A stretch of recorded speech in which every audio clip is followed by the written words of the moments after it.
우리 하나님의 말씀 같이 보겠습니다. 하박국 3장 17절 18절 말씀입니다.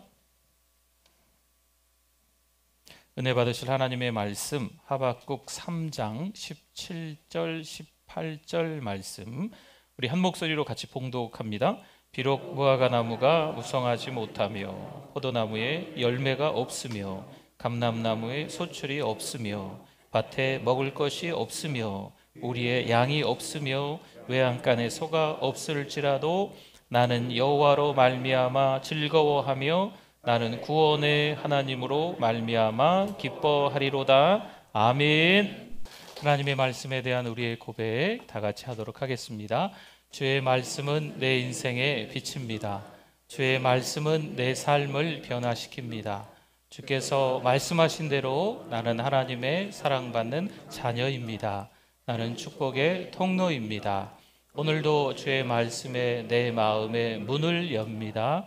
말씀하여 주옵소서. 듣고 깨닫고 말씀대로 살겠습니다. 아멘. 네. 앞뒤 좌우로 우리 인사 한번 나누겠습니다. 잘 오셨습니다. 은혜 많이 받으세요. 네.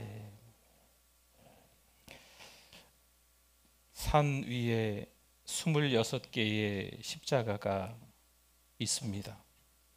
그 십자가를 향해 가파른 언덕을 사람들이 달려 올라가고 있습니다. 왜 이러는 걸까요? 이들은 모두 순교자들입니다. 물론 구교이지만 일본 나가사키에 26명의 순교의 피가 뿌려졌습니다. 몇 년 전에 한번 나가사키에 직분자들과 함께 구교이지만 성지 순례를 간 적이 있습니다. 거기서 26분의 순교 기념관이 있는 것을 보았습니다. 이들은 순교하면서 이렇게 말했다고 합니다. 나는 아무런 잘못도 하지 않았지만 단지 우리 주 예수 그리스도의 가르침을 전파했다는 이유로 죽습니다. 단지 이러한 이유로 죽게 됨을 기쁘게 생각하며 우리 주님이 나에게 내려주신 커다란 은혜라고 생각합니다. 이들 26명은 곧 만날 영광의 주님을 마음에 그리며 가파른 언덕길을 뛰어 올라가 십자가에서 마다하지 않고 순교했습니다. 일본의 최초의 순교자들이지요. 왜 이들이 죽기 위해서 이렇게 달려 올라갔을까요? 소망이 있기 때문인 줄 믿습니다. 왜 이들이 죽는 것을 뻔히 알면서도 그 가파른 언덕길을 달려 올라갔을까요? 영광의 비전이 확실하기 때문입니다. 그들은 어떤 상황에서도 주님을 붙잡을 수 있었습니다. 우리가 꽤나 긴 시간인 것 같은데 주간으로 하면 한 6주간 정도 하박국의 말씀을 나누게 됐습니다.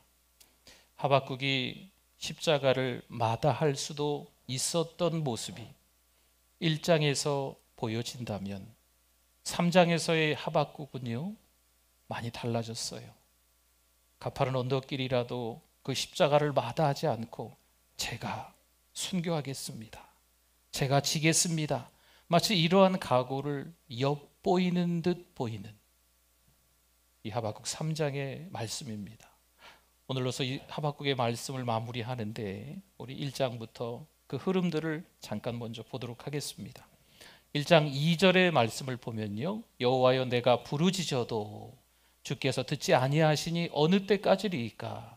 내가 강포로 말미암아 외쳐도 주께서 구원하지 아니하시나이다. 아멘. 선지자인 하박국의 눈에는요 죄악이 보이는 거지요. 폐역이 보이는 거예요. 겁탈과 강포가 하박국 앞에 있습니다. 변론과 분쟁이 일어나는 그 현실이 이 하박국은요 마음이 찢어질 정도로 아파하고 있는 거죠.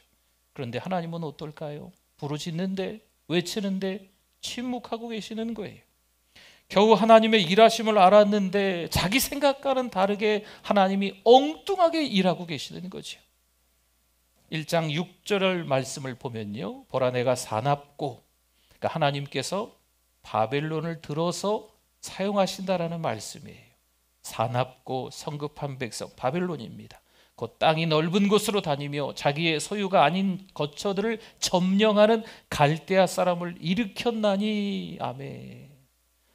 하나님께서 뭔가 일하시는 줄 알았는데 그 일하시는 게 아수르보다 더 강포가 심한, 더 사납고 패역한 그 바벨론을 들어서 하나님이 사용하신다는 거죠. 1장 13절을 볼까요? 주께서는 눈이 어떠시다고요? 정결하심으로 악을 참아보지 못하시며 패역을 참아보지 못하시거늘 어찌하여 거짓된 자들을 반관하시며 악인이 자기보다 의로운 사람을 삼키는데도 잠잠하시나이까. 아멘. 마치 이 장면은요, 하박국이 재판장 앞에서 하나님을 신문하는 듯 보입니다. 여러분 잘 들으셨습니까? 재판장 앞에서 하나님을 하박국이 신문하는 것처럼 보이는 말씀이에요. 하나님은 눈이 정결하신데, 맑은 분이신데 어떻게 오염되고 더러운 것들을 그냥 지켜만 보고 계십니까? 차마 볼 수 없는 것들인데 하나님은 왜 그냥 보고만 계십니까? 오늘의 이 약한 현실을 하나님은 방관하는 이유가 도대체 뭡니까? 하나님께 따져 묻는 거죠. 하나님을 방관죄로 고발합니다. 하나님을 침묵죄로 기소하고 있는 거예요. 왜일까요? 하나님의 창조 사역에 대한 반역 행위이기 때문입니다. 지금 하박국은요, 하나님이 창조하신 세상이 파괴되고 있어서 자기 나름대로 아파하고 있는 거예요. 하나님이 만들어 놓으신 세상이 이 지경까지 이르렀는데 하나님 왜 가만히 내버려 두십니까? 이 장에 들어가면서 하박국이 성루에 올라가 서 있습니다. 2장 1절을 볼까요? 내가 내 파수하는 곳에 서며 성루에 서리라. 그가 내게 무엇이라 말씀하실는지 기다리고 바라보며 나의 질문에 대하여 어떻게 대답하실는지 보리라 하였더니. 하박국이 성의 가장 높은 곳 성루, 초소 같은 곳이요, 망루, 그곳에서 저 먼 곳까지도 지켜볼 수 있는 거예요. 파수꾼이 된 거지요. 파수꾼이 되어서 하나님이 도대체 어떻게 하시려고 하는지 지켜보고 있는 거예요. 하나님 뭔가를 좀 해주십시오 라고 지켜보고 있는 거죠. 그때 하나님이 말씀하십니다. 내가 말할 테니, 내가 무엇을 행해야 되는지 이제 말할 테니까 너는 달려가면서도 잘 보이게 크게 적어라 말씀하시는 거죠. 그 다음에 2장 3절에 보면요, 이 묵시는 정한 때가 있나니 그 종말이 속히 이르겠고 결코 거짓되지 아니하리라. 비록 어떻다고요? 더딜지라도 기다리라. 지체되지 않고 반드시 응하리라. 아멘. 때가 있다는 거예요. 하박국이 생각하는 때가 아니고 하나님이 생각하시는 때가 있다. 하나님이 생각하시는 정한 때가 있으니까 좀 더딜지라도, 네 생각하고는 다를지라도 좀 기다려라. 기다리면 반드시 응답해 주겠다라고 하나님이 지금 말씀하고 계시는 거죠. 봐라, 바벨론은 심판받을 거란다. 2장 14절입니다. 이는 물이 바다를 덮음같이 여호와의 영광을 인정하는 것이 세상에 가득함이니라. 아멘. 지켜봐라. 물이 바다를 덮음같이 여호와의 영광을 모두가 인정하는 때가 올 거니까 좀 기다려봐라 라고 하나님이 말씀하시는 거예요. 의인은 뭐로 산다고요? 믿음으로 말미암아 살게 될 거란다 말씀하시는 거죠. 어떻습니까? 과연 우리가 하나님께서 이렇게 말씀하시면 우리는 잠자코 앉아서 기다리면서 순종할까요? 출애굽기 32장 1절 말씀에 보니까요, 백성이 모세가 산에서 내려오미 더딤을 보고 모여 백성이 아론에게 이르러 말하되 일어나라, 우리를 위하여 우리를 인도할 뭘 만들어요? 신을 만들라. 이 모세 곧 우리를 애굽 땅에서 인도하여 낸 사람은 어찌 되었는지 알지 못함이니라. 아멘. 모세가 산에 올라갔는데, 아니 이 정도 기다렸으면 내려와야 되는데 모세가 내려오지 않는 거지요.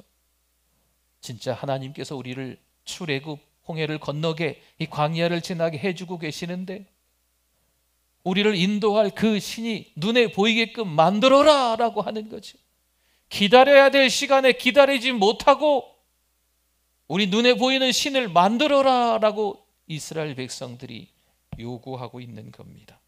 여러분, 신앙은요, 믿음은요, 우상 없이 하나님을 기다리는 것입니다. 믿음은요, 아무것도 손에 잡히는 것 같지 않아 보이지만 그래도 기도하면서 기대하고 기다리는 게 믿음입니다. 하지만 이스라엘 백성은 기다리지 못했어요. 불안해서 뭘 만듭니까? 금송아지를 만듭니다. 신뢰가 무너졌을 때 우상을 만들어서 사람은 그때서야 비로소 금송아지가 우리를 인도했구나. 금송아지를 봐라. 이게 우리를 인도한 하나님이시다라고 하면서 안도의 한숨을 쉬는 거죠. 우상은요, 나의 잘못된 욕망을 오히려 더 인정해주고 부추깁니다. 우리는 우상을 만들지 않았을까요? 우리는 결백할까요? 믿음으로 살아가는 우리들은 하나님의 마음을 아프게 하지 않고 오직 예수, 나의 믿음이 오직 주님만 바라보면서 믿음으로 살겠습니다 라고 각오하면서 결코 우상을 만들지 않고 살아가고 있을까요? 죄송한데 저는 자신이 없습니다. 여러분은 어떻습니까? 현실이 암담하니 하나님을 우상화하는 거예요. 자기 욕망의 실현도구로 하나님을 이용하는 거죠. 이것이 복음으로 포장되기도 합니다. 분명히 우상인데 복음처럼 포장되는 거지요.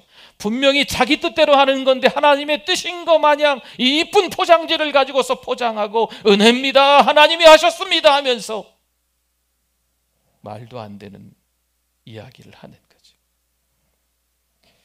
2장 20절을 한번 볼까요? 오직 여호와는 그 성전에 계시니 온 땅은 그 앞에서 어떻게 하라고요? 잠잠할지니라 하시니라. 아멘. 여러분, 세상 모든 돌아가는 건요, 이 세상 모든 역사는, 이 헤게모니는 다 누가 인도하신다? 하나님이 인도하신다. 내 손으로 하는 게 아니고 하나님의 손이 비록 보이지는 않을지라도 하나님께서 이끌어 가시는 줄 믿습니다. 하나님의 섭리, 하나님의 뜻, 하나님의 작정, 하나님의 경륜이 있는 거예요. 그것을 인정하고 잠잠하셔야 돼요.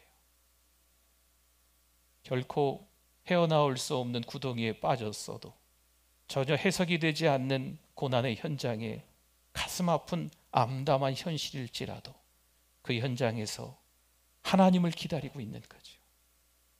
불안해서 초조해서 뭔가를 만들어 놓고 이게 하나님이다, 이게 있어야 내가 의지할 수 있다 이러는 게 아니고 그냥 기다리는 거예요. 이 온 우주 삼라만상은 누가 만드셨을까요? 대답해 보세요. 누가 만드셨을까요? 하나님이 만드신 줄 믿습니다. 그래서 그 앞에 잠잠한 거죠. 내가 하는 게 아니고 하나님이 하시겠지. 반드시 하나님이 하실 거야. 하나님의 역사가 있을 거야. 살아 역사하시는 하나님은 성경책 속에 갇혀 계신 게 아니고 반드시 우리의 삶의 현장에서 나타나실 거야. 하박국의 믿음은요, 시작은 어른스럽지 않았습니다. 마치 어린아이의 신앙처럼 칭얼대는 거죠. 사춘기 아이들처럼요, 따지는 모습이 1장에서 드러나고 있었어요. 하지만 이제 3장에 들어가면서 하박국은요, 하나님을 찬양하기 시작합니다. 하박국이 달라졌습니다. 2절 볼까요? 2절. 3장에 들어가서 2절에 보니까 여호와여, 내가 어떤 소문이요? 주께 대한 소문을 듣고 놀랐나이다. 아멘. 여러분, 주님에 대한 소문을 듣고 놀라시기를 축원합니다. 때로는 20년 전에, 때로는 10년 전에, 때로는 몇 달 전에, 아니 지난주에, 아니 오늘 아침에 교회 오시기 전에 휴태를 하고 오셔서 하나님께서 주신 그 은혜들을 떠올렸다면 주께 대한 소문을 듣고 놀랐다는 표현입니다. 하나님이 어떻게 나에게 지금까지 살게 하셨는지, 비록 삶의 무게는 너무 크지만, 너무 캄캄한 현실이지만, 그럼에도 불구하고 하나님께서 함께 해주셨다는 그 사실, 그것이 은혜로 다가오며 그것이 주께 대한 소문이에요. 그러면 그 소문 때문에, 그 은혜 때문에 오늘을 살아가는 힘이 생기는 줄 믿습니다. 오늘을 살아가는 힘이 생기니 놀라는 거죠. 여러분, 어두운 현실에 우리 신앙이 아직도 제자리 걸음입니까? 아니면 아예 진작 우리의 믿음이 바닥을 치고 있습니까? 그렇다면 다시 우리는 하나님의 은혜를 떠올려야 될 줄 믿습니다. 기억해내셔야 합니다. 하나님이 우리에게 어떤 은혜를 주셨는지 재생하셔야 돼요. 분명 살아 역사하시는 하나님은요, 우리를 위해 일하고 계시는 줄 믿습니다. 아무리 우리가 열심히 산다고 해도요, 우리 방식대로 열심히 뭔가를 하려고 바둥바둥 해도, 야둥바둥 해도 하나님이 우리보다 더 성실하시다. 할렐루야. 하나님은 우리를 너무나도 많이 사랑하세요. 아들 예수 그리스도를 우리에게 주시면서까지, 전부를 내어 주시면서까지, 그 아들을 십자가에 못 박혀 죽으시면서까지도 우리를 사랑하시고, 그 우리를 사랑하시는 그 사랑은 여전히 우리보다 더 성실하시다는 거죠. 여러분, 이제 하박국이요, 하나님이 어떤 분이신지 그분을 찬송하고 있어요. 한번 볼까요? 8절. 여호와여, 주께서 말을 타시며 구원의 병거를 모시오니 강들을 분이 여기심이니까, 강들을 노여워하심이니까, 바다를 향하여 성내심이니까. 아멘. 여기 8절에서는요, 하나님을 찬양하면서 하나님이 전사로, 워리어, 전사로 표현되고 있는 거예요. 하나님은 세상에 악과 싸우시는 전사이시다 말씀하는 거지요. 사람들을 두려움에 빠뜨렸던 강과 바다가 있습니다. 강만 보면, 바다만 보면 너무 무서워 그 공포에 빠져 있어서요, 오히려 그 강을 신으로 섬기고 바다를 신으로 섬기는 그들이었던 거죠. 그래서 사람들은 그 우매함에 빠져 있습니다. 하나님께서 그 우매함에 맞서 전사로 싸우신다는 거예요. 9절 볼까요? 9절 주께서 활을 꺼내시고 화살을 바로 쏘셨나이다. 주께서 강들로 땅을 쪼개셨나이다. 아멘. 여기서는 주님이 뭘로 표현되고 있어요? 궁수로 표현되고 있는 겁니다. 우리 하나님이 전사로, 궁수로 세상에 악과 싸우신다라는 겁니다. 여러분, 하박국은 이제야 새로운 눈으로 세상을 바라보고 있습니다. 성도 여러분, 잘 기억해내셔야 돼요. 하나님을 알아야 합니다. 하나님이 어떤 분이신지 알아야 돼요. 비록 우리의 현실이 우리의 생각과는 다르게 펼쳐질지라도 하나님이 누구신지를 알고 있다면, 성경 말씀을 통해서 하나님의 말씀을 또한 듣고 기도하면서 찬송하면서 예배자가 되면서 하나님이 어떤 분인지 차곡차곡 믿음을 쌓아가면서 하나님을 알아가고 있다면 새로운 시작이 일어나게 될 줄 믿습니다. 하나님을 신뢰할 수 있는 거죠. 하박국은요, 하나님을 찬양하고 있어요. 세상을 지배하시는 하나님의 압도적인 모습을 찬양하고 있는 거죠. 16절 한번 볼까요? 16절의 시작을 보니까 하박국이 들었다 말씀을 하네요. 하나님 왜 침묵하세요? 그랬더니 하나님이 2장에 들어가서 말씀하셨잖아요. 그리고 하나님의 위엄에 대해서 막 노래를 하고 있는 그 모습들이 이제 3장에 들어가서 나오잖아요. 그리고 나서 내가 들었습니다. 내가 들었습니다. 내가 주께 대한 소문을 들었습니다. 하나님의 은혜를 이제 기억해냈습니다 하는 거예요. 그러나 보세요, 그 뒤이어서 나오는 말씀이 좀 달라요. 내 창자가 흔들렸고, 창자가 흔들렸다, 여기 해석되어 있는 걸 보니까 요즘으로 얘기하면 위경련이 일어났다, 그냥 배가 아파서 떼굴떼굴 굴렀다, 뭐 이렇게 표현할 수 있더라고요. 내 창자가 흔들렸고 그 목소리로 말미암아 내 입술이 떨렸도다. 무리가 우리를 치러 올라오는 환난 날을 내가 기다림으로 썩이는 것이 내 뼈에 들어왔으며 내 몸은 내 처소에서 떨리는도다. 아멘. 답답한 현실에 힘들었던 하박국이 하나님 이제 좀 말씀 좀 해주셔야죠 했는데 하나님이 드디어 말씀하시고 자신이 듣게 되었어요. 여러분, 주께 대한 소문을 듣고 놀랐으면, 하나님의 은혜를 기억해냈으면 뭔가 내 삶도, 내 가정의 형편도, 내가 지금 겪고 있는 상황도 짜자잔 하면서 뭔가 달라져야 되지 않겠어요? 그러나 달라진 게 없다. 여전히 캄캄한 한밤중인 것 같고, 여전히 현실은 암담하고, 여전히 이 세상에 힘든 것들이 너무 큰 무거움으로 다가오고, 내가 들었는데, 내가 하나님이 누구신지 그 위엄을 찬양했는데 여전히 상황은 바뀐 게 없는 겁니다. 이때 하박국의 마음에 희망이 들어왔습니다. 왜일까요? 강포와 폭력이 세상을 다스리는 게 아니라 세상을 다스리시는 분은 누구다? 하나님이시다. 이걸 깨달았던 거죠. 오늘 17절 말씀이 참 은혜가 됩니다. 우리 같이 한번 읽어보겠습니다. 비록 무화과 나무가 무성하지 못하며 포도나무에 열매가 없으며 감람나무에 소출이 없으며 밭에 먹을 것이 없으며 우리의 양이 없으며 외양간에 소가 없을지라도, 못하며 없으며 없을지라도 내가 들었는데, 내가 그 은혜 가운데 살아왔음을 이제 마침내 깨달았는데 여전히 우리의 현실은 달라진 게 없다라는 거예요. 여러분, 무화과를 팔아야 돈을 벌 수 있습니다. 무화과가 없는 거예요. 포도주로 마실 물을 대신하는 그들입니다. 올리브유가 있어야 음식을 만들 수 있어요. 근데 감람나무에 소출이 없잖아요. 밭일을 해야 빵을 만들 수 있습니다. 양이 있어야 버터나 치즈, 우유를 먹고 양가죽, 소가죽으로 옷을 만드는 거예요. 또 고기를 먹어야 합니다. 소가 있어야 일을 도와주는 거지요. 농경 문화와 목축 문화인 그들에게 이것은 너무 필요한 것들이에요. 그런데 17절에 뭐라고 말해요?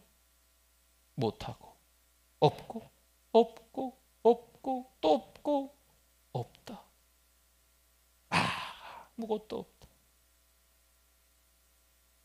내가 하나님의 은혜를 이제 알게 되었는데 그래도 아무것도 없다.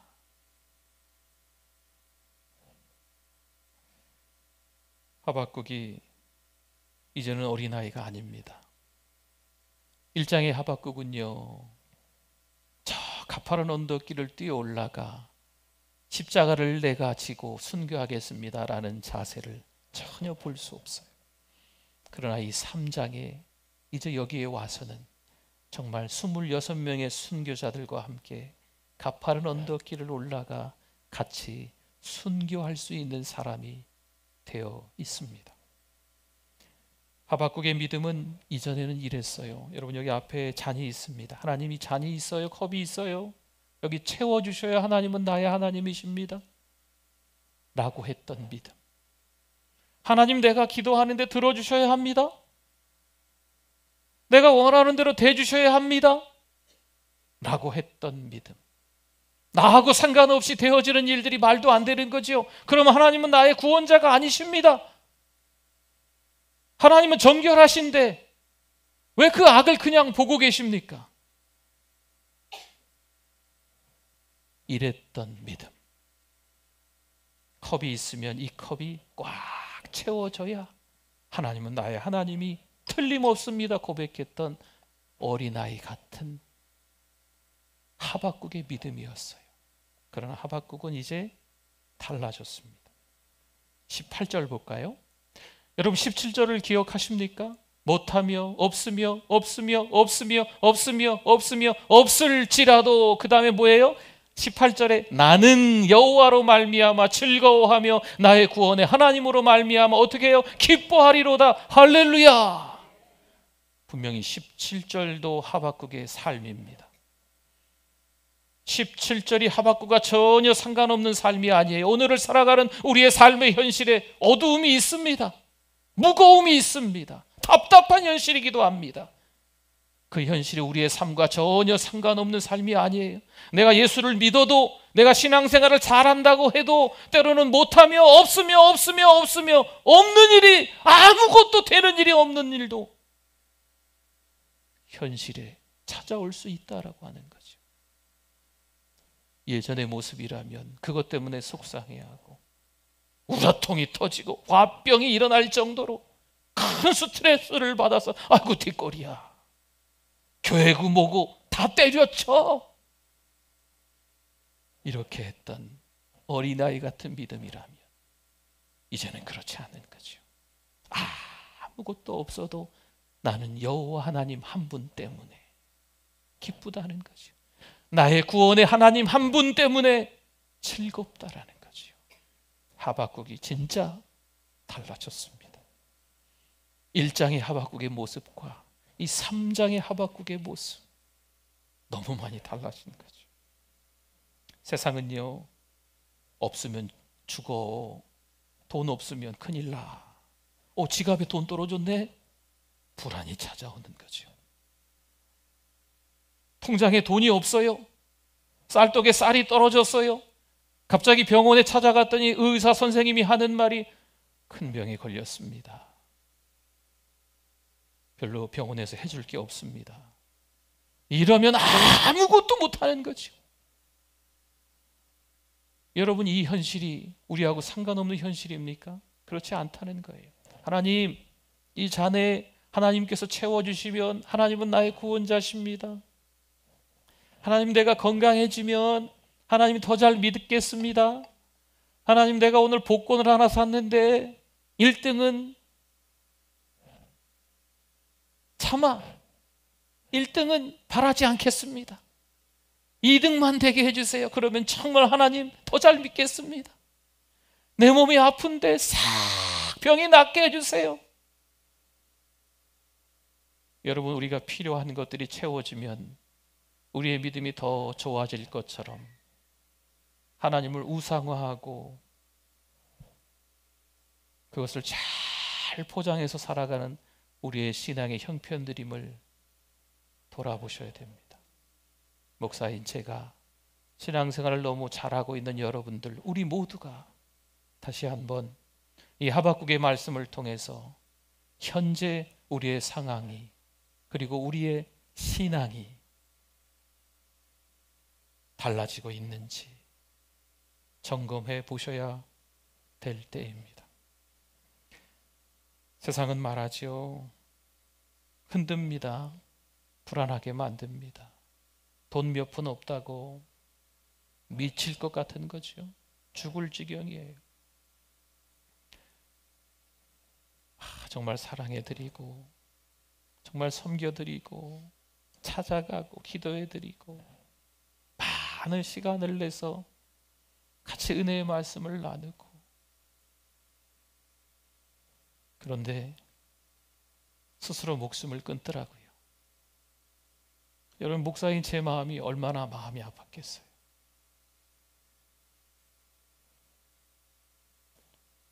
정말 하나님이 이러실 수 있습니까?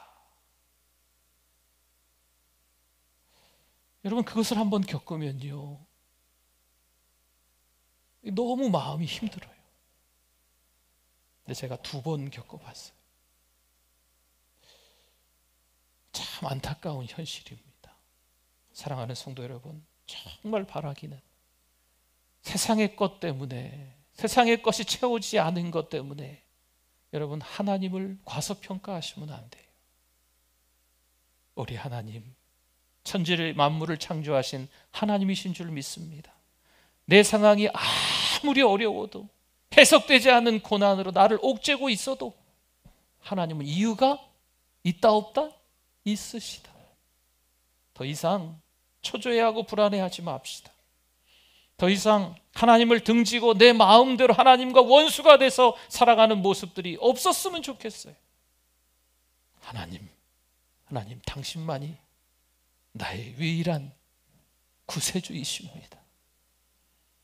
주님 없이 살 수 없습니다. 끊임없이 고백하며 살아가는 우리들이 되었으면 좋겠습니다. 여러분 잘 돌아보십시오. 여러분 꽤나 가지고 있으세요. 꽤나 많고 꽤나 풍성합니다. 지금 그것들을 누리고 있어요. 그런데 없는 것처럼 생각하고 10가지가 있는데 한 가지 괴로운 일이 크다 보니까 나머지 것들을 기억하지 못하는 거죠. 하나님이 지금까지 얼마나 큰 은혜로 우리를 돌봐주시고 보살펴 주셨는데 졸지도 아니하시고 주무시지도 아니하시는 그 하나님께서 우리를 얼마나 많이 이끌어 주셨는데 갑작스럽게 닥친 이 고통이라는 현실 때문에 새카맣게 잊어버리는 거죠. 그러지 마십시오. 이미 우리는 하나님께 주시는 은혜가 많다, 풍성하다. 여러분 하박국이 달라졌지요. 우리도 달라지기를 바랍니다. 우리가 있는 그 자리에서 하나님을 찬양합시다. 우리가 현재 있는 그 고통 가운데서 주님을 찾는 거죠. 아휴, 말도 안 돼. 어떻게 이렇게 어려운 일이 나에게만 있어? 왜 하필 나야? 그래도 분명 하나님이 거기에 하나님의 뜻하신 이유가 있으세요. 거기서 하나님을 찬양하고 거기서 하나님께 기도하고 거기서 하나님의 말씀에 민감하게 반응해서 은혜 받고 예배자로 또 한 주간 살아가실 수 있기를 축원합니다. 아멘. 하나님 아버지 감사합니다. 평생 주님을 위해 살아가겠습니다 다짐했건만 흔들릴 때가 있음을 고백합니다. 하나님만 바라보며 살아간다라고 생각했는데 어느 때 돌아보면 세상을 바라봤음을, 세상과 버타여 살았음을, 하나님이 나에게 채워주지 않은 것에 대해서 원망했음을 하나님 오늘 이 시간 떠올려 보며 회개합니다. 용서하여 주시옵소서. 믿음으로 우리의 삶을 살아내게 하여 주시옵소서. 예수님의 이름으로 기도드립니다. 아멘.